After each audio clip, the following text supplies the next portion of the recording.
Dale, Ahí va. Ya. ahí sí. Entonces lo que te estaba diciendo delante, que estábamos, este es como la introducción, ¿no? Esta es la introducción, pero ¿sabéis qué? Lo importante es que, mira, yo también tenía mi mate, po. Eh, este me lo traje de Coyhaique cuando fui ahora en julio. Fui a visitar una tía y ahí hay tienen un monumento al mate, al que por supuesto me trepé hasta arriba, porque es gigante, y una tienda dedicada al mate también. Y hace tiempo que quería tener uno porque no había ido hace rato a Chile y no podía. Y quería comprármelo Y allá la, también. tie- y la tienda dedicada al mate, me estoy imaginando que ofrece bombillas, el envase del mate y hierba mate. Claro, claro. Tiene otras cositas también como para ampliar el negocio, pero está enfocada principalmente al mate. Sí. Lo que pasa es que, si tú te das cuenta, el mate es un arte. Entonces, yo, desde que conozco el mate, he probado una cantidad de hierbas mate, así como hay cantidad de hojas de té. Entonces, a eso me refiero, porque a lo mejor pueden tener una sola hierba mate Ah, y no, realmente hace falta una tienda que se especialice en calidad de hierbas mate y de diferentes países, Paraguay, Argentina y Chile. claro. No me acuerdo de dónde era, creo que era de Argentina, si es que no estoy equivocado. Pero, porque ahí están al ladito, ¿no?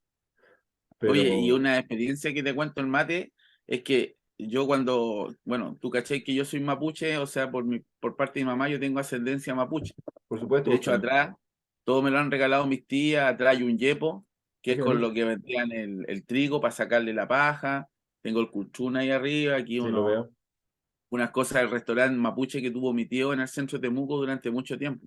Ya no lo tiene, pero durante mucho tiempo tuvo un restaurante en el centro de Temuco donde llegaban todas los sabios mapuche, el hombre pájaro, Ah, lo conocí. llegaban muchas personas interesantes del mundo mapuche a comer ahí, po, porque sabían que el restaurante era de mi tío, que es un lonco de ahí de la zona de entre Quepe y Boroa, Nueva Imperial. Ah, Y ya. Sí, fíjate sí. que yo, con el tiempo en el colegio y escuchando incluso lo que hablamos en el otro contacto que hicimos, en la tele muchas veces hablan de que el mate era argentino. Y yo, como pasé mi infancia, mi mamá me llevó desde que nací de vacaciones, me iba 2 meses en los veranos al campo, al Gulumapu. Eh, Fíjate que siempre mis tíos, habían sido 9 hermanos, y mi abuelita estuvo viva cuando yo, hasta los 14 años, mi abuelita vivió, mapuche, mapuche, Francisca Catrilas Curriwinca. Siempre para mí fue normal verlo en la mañana con esa cocina leña y tomando mate. Y cuando ya tú crecí y empezáis a reflexionar, en la tele aquí, en la tele Winca, en TVN, en Canal 13, que eran los canales que siempre se ha visto, habían a veces discusiones, como te decía antes, entre esta gente de la elite que se mueve entre Santiago, Vitacura, Providencia, y que de ahí salen al extranjero, de viaje a Miami y todo, hablando de que el mate era argentino. Y yo desde aquí, desde Valparaíso, decía, ¿y cómo argentino si aquí en Chile, en el sur, toma mate Ah, en Temuco, mi abuela? Y ellos desconocían ese mundo, ¿te das cuenta? es que eso es Y a mí no me cuando, cansaba, pues. eso es cuando se desconoce un poquito la discusión o el origen más cultural, porque el mate, en ese sentido, el mate es como una discusión un poquitito menor, pero en la misma línea de la discusión de la papa, del origen de la papa, del origen del pisco, ¿no? Y sus derivados, ¿no? Como el vino. O sea, por la fruta, ¿no? Por la uva. Porque finalmente son cuestiones culturales, no tiene que ver con un territorio que se crea en papel y se distribuye, sino finalmente en el caso del mate es como toda una cultura sureña, pero del continente. No es... tiene que haber nacido en algún lado, tiene que haber brotado en la tierra en algún punto específico, pero claramente pertenece a una idiosincrasia cultural sureña, ¿no? Y de Argentina y Chile. O sea, eh, pero se hace más famoso por un lado, ¿no? Como, no sé, como el ceviche en Perú, como el vino en Chile, como, no sé, el pisco en cualquiera de los dos países. Es una cuestión más cultural de un sector que aferrarnos a la pelea bastante sin sentido de dónde nació, ¿no? y que Claro, la y en hace más este caso, famosa, porque es una cuestión de marketing al final también, pues. y como te decía, a mí ya me llamaba extrañeza porque cuando yo lo escuchaba hablar no estaban específicamente hablando del origen, sino que ellos decían que en Chile el mate no se consume. Y ahí es cuando yo decía, pero bueno, pero y en Temuco se consume, ¿cachai? Y eso es parte de lo que yo te decía cuando la gente no ha ido a ciertos lugares y se mueve dentro de un perímetro, ¿no es cierto?, territorial específico, porque incluso le tienen miedo ir a esa zona. O sea, hoy en día Valparaíso, por ejemplo, mucha gente en estos youtubers le han recomendado no venir al paraíso porque es peligroso. Yo Claro. creo que el continente es peligroso y todas las ciudades son peligrosas y en todos lados te cogotean, simplemente que, pero hay un estigma, ¿no? Sí, sí, sí, sí, absolutamente. Ahora, ¿cómo va? Porque si después subimos esto, eh, No, porque... dale, pasemos a lo que venimos, así que tranquilo, era una anécdota. Ahora, bueno, antes de pasar, te voy a contar otra anécdota del mate también. Yo la verdad no soy muy matero, ahora como que lo estoy eh, conociendo un poquito más, pero estaba en el año 2009 haciendo mi trabajo en terreno para la maestría que estaba haciendo en antropología en Puerto Saavedra. Y por ahí me tocó estar en algún minis spam, ¿no? Que hacían unos operativos semanales porque son lugares más pequeños, entonces no está abierto todos los días, ¿no? Como que van específicamente ahí para atender a la gente del lugar. En Romopuy era. Claro, así son las postas rurales. Exacto. Entonces estaba ahí, yo medio infiltrado con un grupo de señoras eh, y estaban dándose mate. Entonces yo, en algún rato, como por querer escuchar, me puse en el grupo, me aceptaron, obviamente, y todas estaban repartiendo mate. Entonces en algún rato me dice, ya, sirva usted. Entonces, uno chiquitito, ¿no? Chiquitito.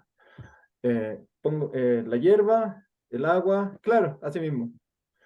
Y le paso. Y están tomando, o sea, va a tomar la primera y pone una cara arrugada, así, pero ya no podía estar más arrugada, ¿no? Que el peor limón posible. Y me dice, oiga, usted, pase para acá. Y claro, ellas tomaban mate con azúcar y con harta azúcar. Y yo lo serví sin azúcar. Casi me echan, casi pierdo el trabajo en terreno ahí. Pero claro, después nos reímos y todo, pero fue una... dije, bueno, yo lo había tomado en Santiago, en los Andes específicamente, en, sin azúcar, pues yo estaba acostumbrado.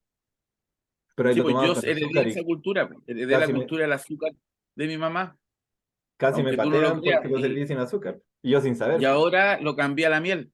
Ahora en vez de echarle una cucharita de azúcar, le echo una cucharita de miel, Mm. ¿no? Y Pero se acá, toma, y lo mismo que yo ahora estoy tomando mate con leche, que también lo heredé de mi mamá. ah, Mi mamá tomaba mate con leche al pie de la vaca. qué Entonces, por eso te bueno. digo interesante. Así que Claro, es toda ahora una cultura, ¿no? ya, y esto le sirve a la gente que no sabe a veces esta cultura que hay, porque en Argentina también hubo un tiempo en donde el mate, cuando circulaba, se le empezó a contagiar una enfermedad que daba la boca. Entonces, ahora en muchos lugares están con un pañito el matero. Entonces, echa el mate, te limpia la bombilla y lo pasa. Claro. Recibe, limpia la bombilla y lo pasa por una enfermedad que se transmitía donde estaba de boca en boca. Entonces, Como, hay cosas que hay que enseñar también. como pasa con el COVID ahora, ¿no? O con cualquier virus en Ah. realidad, ¿no? Con cualquier virus. Oye, pero cuéntame ahora un poquitito de eso de San Francisco, que está interesante. Tú estuviste viviendo allá, estuviste en alguna escuela y me estabas contando sobre cómo era la educación pública en Estados Unidos. Ah, sí, bueno. A ver, yo te propongo otra cosa, porque como estamos grabando, y si después Sí, terminamos vamos, subiendo esto, porque es una grabación de prueba, como la exacto, intención, como rebobinar un poquito de lo que conversamos antes, que no pudimos grabar, que la intención de esto es conversar en un tono mucho más relajado, menos académico, sin dejarlo de lado, pero que no es exacto, el principal motivo, sobre educación física, sobre movimiento, sobre recreación, ocio, en lo que usted es un maestro, eh, sobre deporte, alto rendimiento, formativo, en fin, ¿no? O sea, como todo el baile, sobre exacto. todo lo que abarque el movimiento visto desde la educación física, que es nuestra profesión, y compartiendo experiencias. Y ojalá en algún momento podamos invitar a alguien y alguien se atreva y Sí, quiera po, escucharnos y ojalá alguien nos sí, vea sí. y no sé, ¿no? Es como, esa era la idea que la conversamos hace tiempo, ¿no? Porque yo te decía, yo había visto al menos desde en inglés algunos podcasts de educación física súper buenos, súper interesantes, pero que estaban enfocados más como a la parte de planificación, a la parte más pedagógica de la educación física, ¿no? Del movimiento, las planificaciones, diferentes metodologías de enseñanza, las experiencias, que está súper bueno porque son súper interesantes, pero que para mí tenía dos como cosas que no logran llenarme totalmente, y por eso fue como la propuesta que te hice. Una es que son principalmente de colegios súper privados, o sea, había gente o que trabaja, no sé, desde Estados Unidos, pero que se van a trabajar a colegios en China, que los llevan para que enseñen inglés también, en mismo Estados Unidos, con colegios súper buenos, y eso está súper bien, ¿no? Que la gente pueda tener esa posibilidad de trabajar. Como colega, me encanta que haya alguien que tenga gimnasio y que puta, pueda estar ahí sin que le pegue tanto el sol, con buenas condiciones, pues, ¿no? Con las condiciones ideales. Pero que muchas veces no había sido esa la realidad. O sea, la realidad que yo he visto, que he compartido con amigos, con conocidos. Y lo otro era que, bueno, como te decía, ¿no? Que se enfocaba mucho más en la parte pedagógica, entonces como que me nacía esa inquietud de conversar un poco más sobre cosas anecdóticas, la parte más cultural, eh, no sé, la educación física tiene un montón de otras aristas también políticas, ¿no? Fisiológicas también, la parte de la recreación que generalmente no se habla, ¿no? Deportes formativos, como ampliar un poquito más, pero siempre en un ámbito mucho más informal, digamos, ¿no? Como de conversación de amigos. Y lo otro también, Luis Emilio, que hay cosas que yo desde la academia, desde la universidad, voy visualizando que nos está faltando. Y te digo cosas como, por ejemplo, poco se habla de la pedagogía como historia. Poco se habla de, por ejemplo, de dónde vienen la idea y los movimientos pedagógicos. Claro, Muchas veces los profesores desconocen de dónde viene por ejemplo, desconocen la pedagogía anarquista, desconocen que hay una pedagogía socialista, desconocen que hay un sistema deportivo de la vertiente o de las corrientes sociales, ya hay otra corriente deportiva que es más americana y está la corriente europea. Poco se habla de la educación popular latinoamericana, claro, poco se conoce o se habla de la animación sociocultural europea. Y además hay tanto tema en el aspecto antropológico, sociológico y filosófico que creo que es una oportunidad para que la podamos hablar y compartir, como tú decís, desde una manera coloquial, pero sin perder esa mirada académica, porque la idea también es que seamos un aporte por para supuesto. los que el día de mañana nos escuchen, ¿no? Claro. Así que yo creo que por ahí te va el camino. Sí, sí, por eso te decía, yo creo que o sea, a ver, el movimiento se puede ver desde diferentes aristas. Y la idea es poder ir como jugando con todas. No, yo uso la palabra jugar intencionalmente, eh, pero en un lenguaje un poquito más relajado, ¿no? O sea, cuando corresponda usaremos el tema académico, o sea, el lenguaje académico, aunque la academia sirve un montón en términos de investigaciones, de experiencia, ¿no? Claro, Eh, pero con ese lenguaje un poco más como de sábado en la mañana, pues, ¿no? Porque estamos ahora sábado en la mañana. exactamente. Eh, no tan formal. Y ojalá en algún momento invitar personas que estén enfocadas más, no sé, en el Claro. baile, que no es lo mío, que me encanta bailar, pero no es lo mío, Claro, como exacto. O disciplina, la ¿no? fisiología del ejercicio, que tampoco es lo mío. ¿Sí? Claro, o sea, desde esa parte. Y también integrar, digamos, como te decía, no sé, las opiniones políticas, las opiniones geográficas, antropológicas, sociológicas, ¿no? Que pueden aportar como la conversación, ¿no? Para hacerla más interesante. Exactamente. Y ojalá podamos ser un referente, po. Hay podcast políticos en Chile, por ejemplo, como La Cosa Nostra, que yo la veo, en donde se juntan cuatro amigos ahí Claro, a conversar de política y conversan de lo divino, lo humano y de la contingencia incluso diaria que apareció ayer. sí, Así que también importante, ¿no? Nosotros estuvimos a punto estamos a semana de que terminó un mundial. y en claro. donde felizmente la Copa se queda en Sudamérica, y todo eso está relacionado y tiene algo de chile y de ají, de picante, por las declaraciones de Mbappé, que algunos dicen que la mala no la entendió, la gente no la entendió bien lo que quiso decir, y otros creen que lo que dijo fue decir, bueno, siempre Europa ha sido mejor en el fútbol que Sudamérica, y acá están los mejores jugadores, y bueno, y han Sí, no, formado toda una polémica sobre eso. bueno, y eso es parte de la cultura, ¿no? Finalmente, lo que dijo no es lo que dijo, sino que lo que dijo es lo que cada uno quiere creer nomás.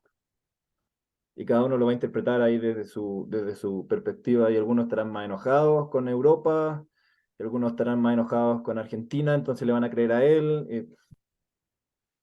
Es como, se puede analizar y conversar de eso, de sus palabras en específico, porque como que plantea ahí un tema Claro, claro. futbolístico Claro, regional. el punto es que yo, por lo menos, si tú me preguntas a mí qué es lo que entendí yo, no creo que haya habido mala intención de él, pero él cree que como Europa está más desarrollado y hay academia, escuela, y hay más planificación y hay inversión para esa planificación, él cree que por ende hay mejores jugadores en Europa. Y eso es lo bonito e interesante, porque de alguna manera en Sudamérica estamos todo a media, los clubes deportivos invierten la poca plata que tienen, o la mucha plata que también pueden tener, la invierten en la adulta, entre premios, trayendo jugadores caros desde otros países sin confiar en sus cadetes, y a los jóvenes se les da lo básico.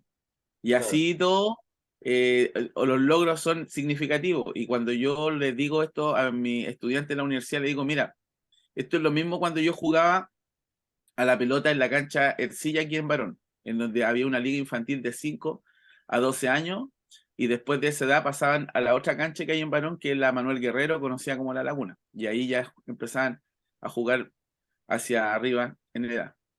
Yo decía, mira, yo cuando chico, de repente llegaba un cabro nuevo que lo traía el papá, y el cabro tenía zapatos Nike o unos zapatos de fútbol nuevos y de marca, pero era más malo para la pelota, le decía yo, y yo tenía zapatillas prestadas, unas negras, o los zapatos que los compraban en la solería El Cóndor, que los fabricaban ahí mismo.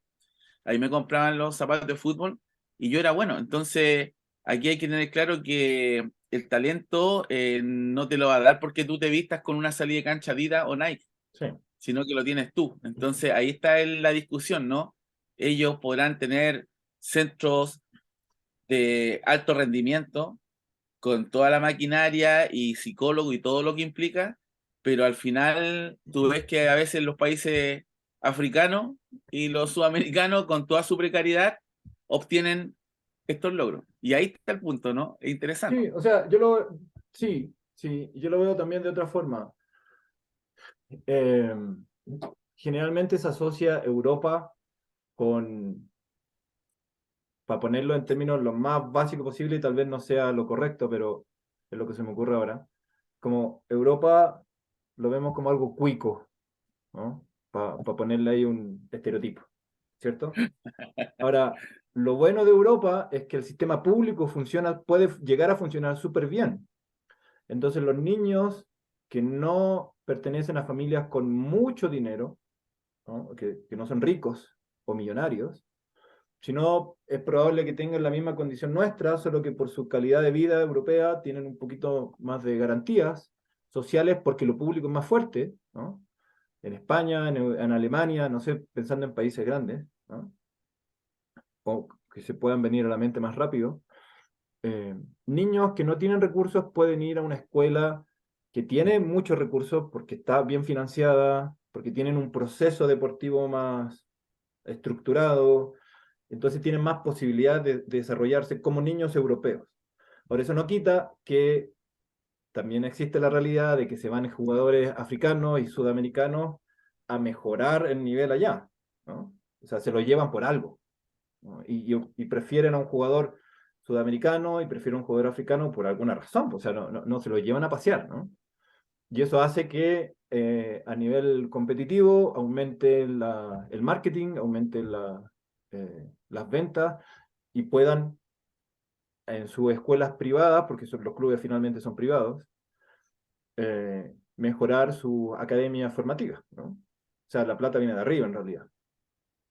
Eh, Más allá de que también exista el sector público que pueda ayudar en este proceso formativo de una manera gratuita, o no sé cómo será, en realidad ahí desconozco, digamos, pero me imagino que tendrán algunas facilidades a nivel público, ¿no? En términos de infraestructura, en ciertos lados, en términos del acceso, ¿no?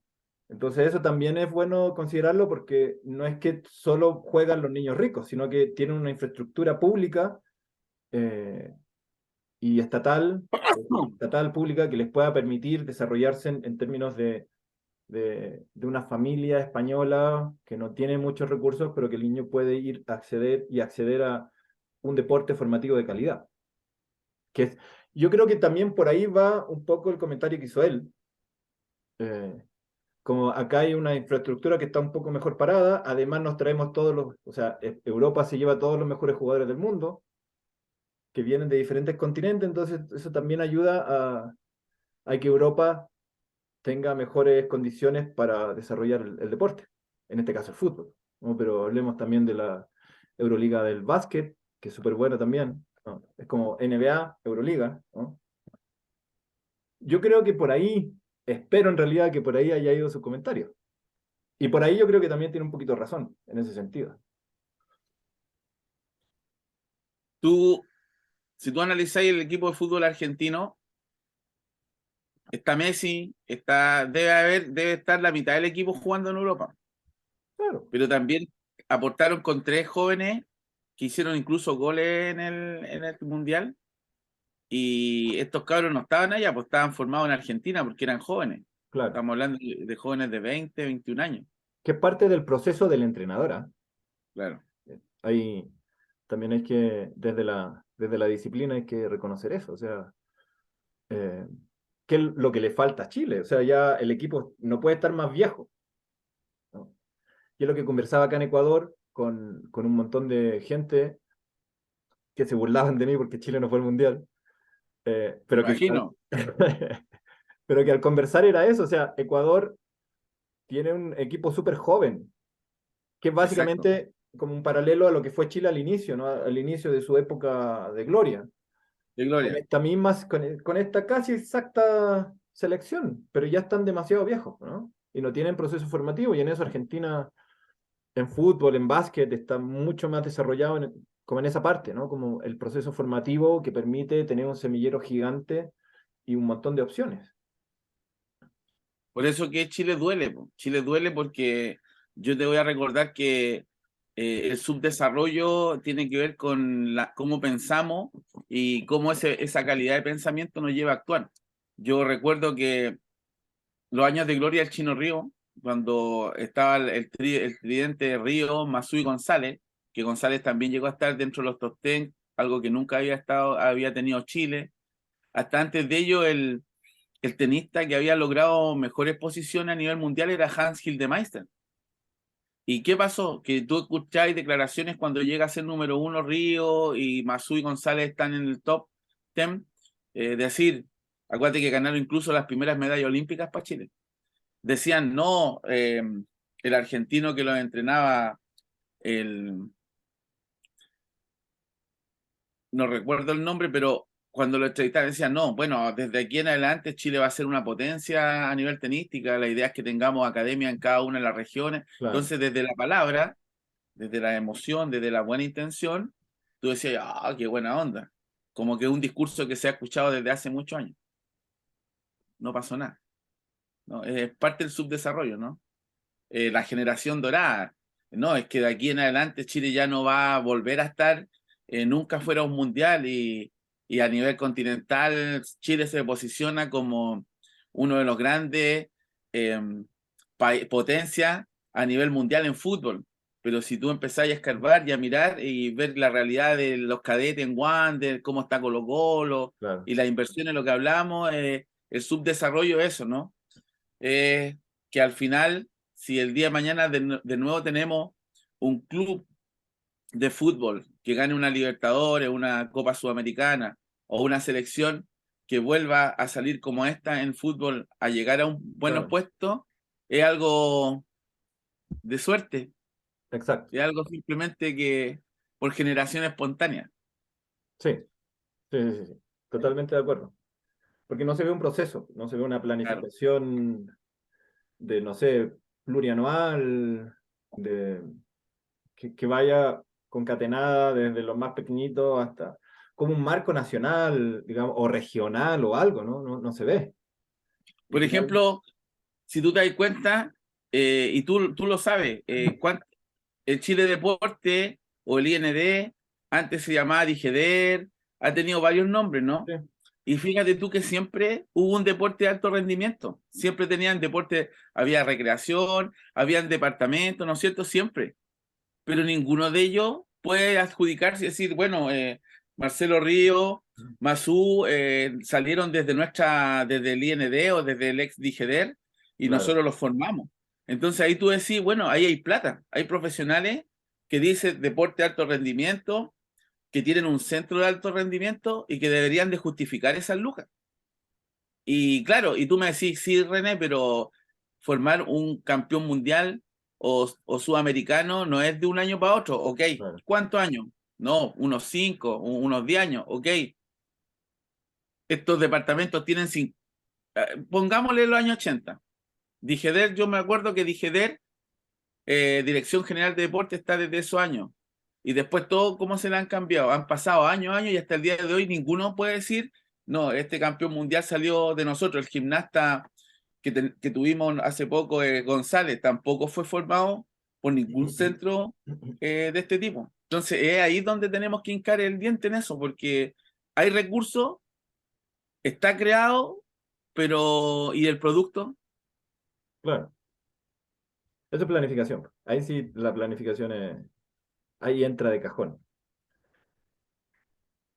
Pero claro, es que ahí nos vamos a saltar a otro lado, pero para no perder la parte del fútbol y del mundial específicamente. El tenis es un poquito más complejo porque tiende a ser un poco más caro, ¿no? Eh, y generalmente la gente que triunfa es la gente que tiene acceso a eso, eh, y, y los recursos principalmente económicos, porque se tiene que viajar mucho, las competiciones son caras, la raqueta también no es barata, y tener buenos entrenadores es difícil, ¿no? Y ahí debería estar, que me imagino que para mí será lo mismo que el golf, ¿no? Como deporte básicamente de elite.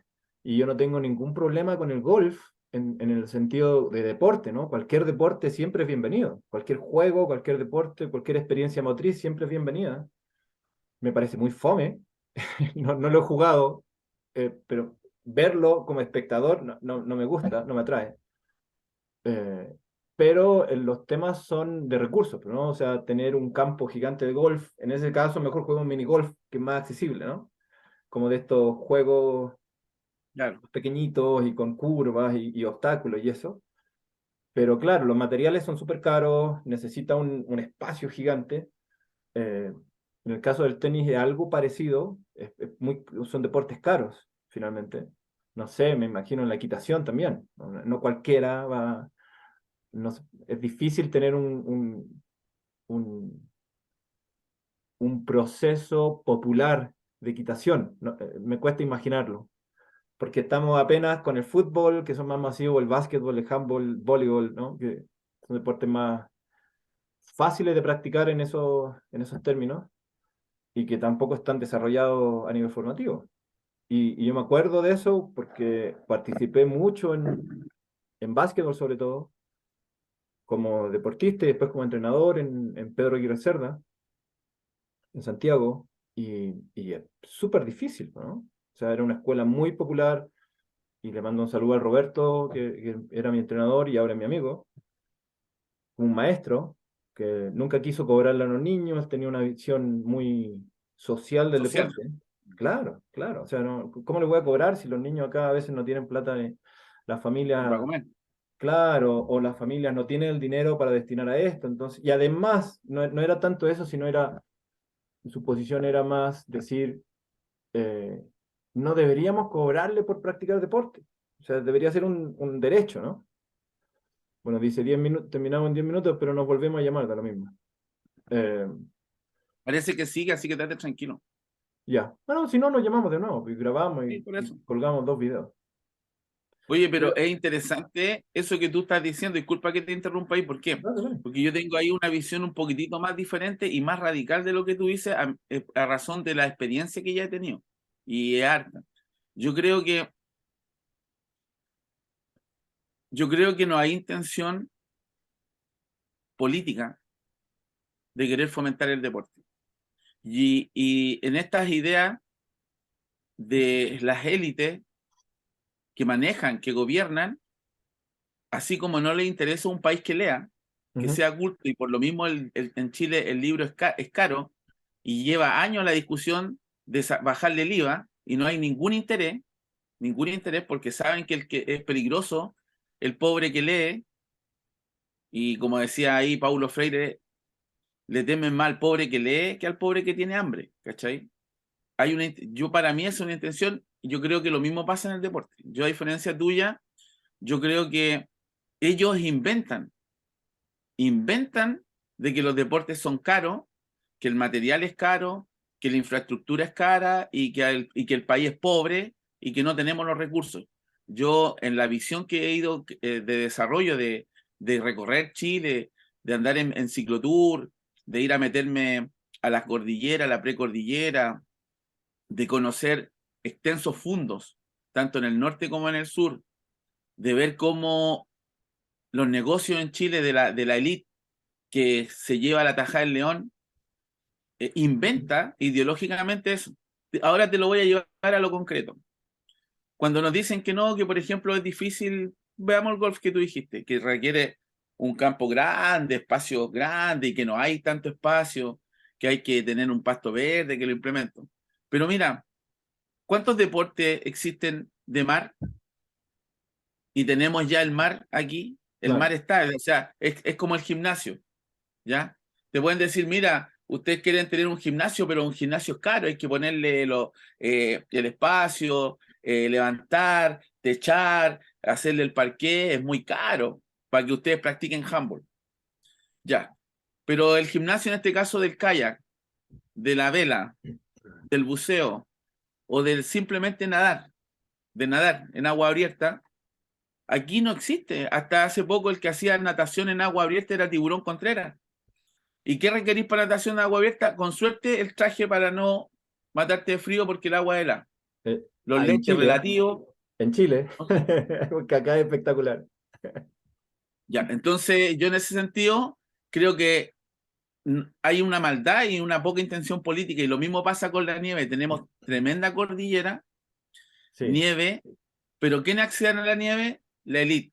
¿Por qué nunca a nadie se le ha ocurrido hacer un portillo o un valle nevado con plata del Estado en un lugar donde reciba solamente a los niños de las escuelas del Estado y se los lleve en invierno a aprender a esquiar? No importa que no alcance para todo Chile, pero ya teniendo un centro de esquí en Santiago, donde para el verano lleven unos 1000 niños a esquiar durante el día o a quedarse en ese centro de esquí que los acoja, que les pase todo eso, yo creo que solamente falta de voluntad política y es una estrategia ideológica decir que es caro, decir que no sí, se puede. Eso sí, sí. quería Y plantear. solo para complementar tu punto, en la misma línea, también es importante mencionar que todas, digamos, hay gente que se dedica a pulso, ¿no? Como mi entrenador, a hacer estas experiencias, como están claros en este discurso y quieren que la gente acceda a la montaña, quieren que la gente acceda al mar y al tenis también. Yo vi un proyecto muy lindo en Lo Espejo, en Santiago, de tenis. Y el espejo no puede ser más popular, ¿no? Eh, y lo hacen a pulso y lo empujan, ¿no? Me acuerdo haber visto proyectos en Malarcahuello. eh, Participé de uno ahí ¿cómo se llamaba? En Lagunillas, en un proyecto me acuerdo en el año 2003, fuimos con varios, con el Seba, el Daniel Riquelme, estaba ahí, que nos invitó, Sí, de tenía hecho. reclamo.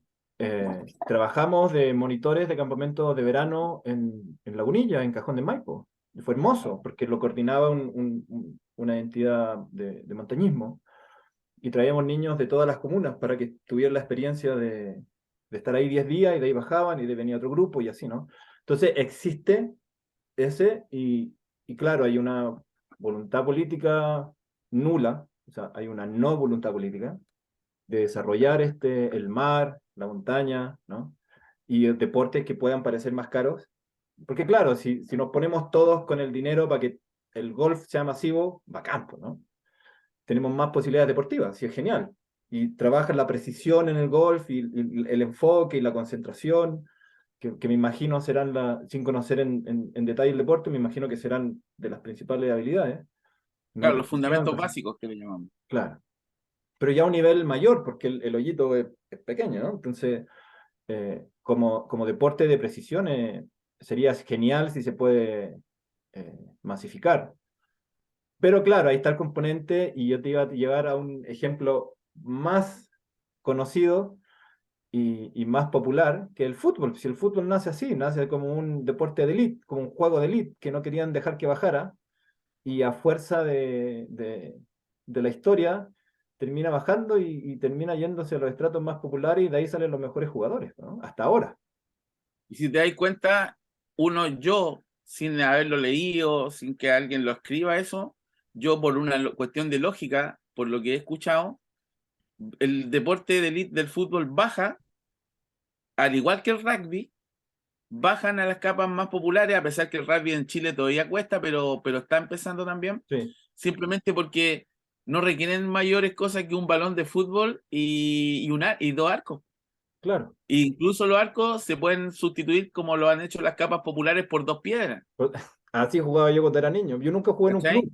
Yo jugaba en la calle Exactamente. con mis amigos. Entonces no lo pudieron detener. Pero claro, pero te inventan sí para el esquí. Te voy a ponerte un caso. ¿Por qué no tenemos un centro recreativo en Portillo popular, ¿no es cierto? Un centro de invierno para los niños de Chile, para las escuelas de Chile, que todos los niños de la costa que no conocen la nieve suban y al revés los niños que viven en las montañas, en los sectores cordilleranos o precordilleranos, Bajen al mar. vengan a conocer el mar. Bajo esa lógica. Pero claro, la élite que no le interesa el desarrollo humano porque ellos están están en una situación de privilegio y si esto se masifica, el desarrollo humano puede hacer que todos accedan a esos privilegios y en su egoísmo mantener sometido al resto, te empieza a decir, no, es que es muy caro. Es que, mira, los esquís ya los implementos son caros, la ropa, el gorete, es caro y no hay plata. ¿Cachai? Ahí está el juego, ¿no? Pero tú ves cómo Codelco genera enormes millones de ingresos, tú ves cómo el retail genera enormes millones, la Taja del León, y ese grupito pequeño se lleva la Taja del León. Entonces, volvemos un poco a la desigualdad y ahí entramos a hablar de la democratización de los deportes, Claro. porque es lo que estamos hablando en el fondo. Sí, En otros países el golf está el acceso municipal, los municipios tienen canchas de golf. Yo lo leí eso en un libro en España. Y claro. en los países como Noruega, que están desarrollados, Suecia, mucha gente, así como hoy en día tienen acceso a un auto, la gente tiene acceso a un pequeño botecito, a un raquero, a Un una pequeña kayak. lanchita, y es parte común de ellos navegar. Por eso te decía delante, la condición pública del deporte en Europa es mucho mejor. Y por ahí creía que iba en el fondo, digamos, buscando en el fondo la cuestión más profunda a las palabras de Mbappé. O sea, no me cabe duda que las condiciones públicas de acceso al deporte son mucho mejor allá. Y eso para mí tiene que ver con esto, con que hay mucha gente que dice, no, pues que tenemos que tener todas las mismas condiciones o todos tenemos que tener las mismas posibilidades. Las posibilidades, sí. Claro, Porque, por pero ejemplo, aquí yo me he hay encontrado, y me imagino que tú también, y disculpa por interrumpir, con gente que Dale. finalmente, por cualquier razón, no es apegada a los deportes. Es como, finalmente no le interesa, no le llama la atención, son menos kinestésicos, ¿no?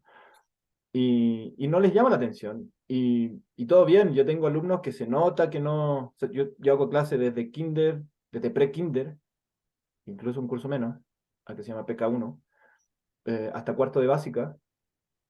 Y hay niños que se nota que no les llama la atención, y yo los incentivo, ¿no? Y jugamos, y ellos entienden, porque converso con ellos, y les digo,